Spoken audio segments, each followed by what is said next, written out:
Top 3 free DJ apps para sa mga beginner na gusto matuto mag-DJ using their laptop. Ulitin ko, yung video na to ay para sa mga beginner na gusto matuto mag-DJ na gamit ang kanilang laptop. Okay, so let's get to the software starting with our app at number 3, DJ by Algoriddim. So this is available on the Mac and on PC, and I really like this dahil marami kang pwedeng gawin doon sa free version niya. You can do all of the DJing basics, may mga effects pa doon, and so on.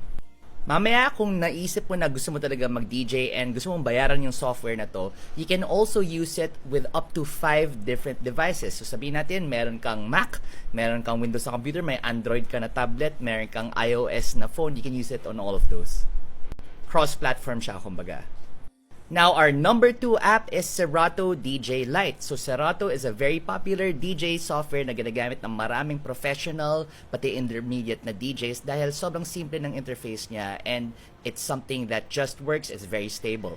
I would go for this kung ayaw mo ng komplikado na interface if you just want something that is simple and basic with just enough for you to DJ and to learn the fundamentals and also do a little bit of remixing or live bootleg making or live editing via the stems feature. Tulad ng DJ by Algoriddim, yung Serato DJ Lite, pwede ka rin mag-upgrade to the Pro version later on if you decide that you want to take DJing a little bit more seriously. And now, let's go to our number 1 recommended DJ app for beginners who want to learn how to DJ using their laptop. Virtual DJ. Ito yung pinaka nire-recommend ko dahil yung software na to, pwede mo siya i-download for free and you can use all of the features that are included even in the professional version. Nagagawa mo yan sa Virtual DJ dahil meron siyang tinatawag na home user's license. This basically lets you use the DJ software in its entirety. All of the features are available to you basta hindi mo siya ginagamit para kumita ka at saka hindi mo ginagamit to with a DJ controller or DJ mixer na external.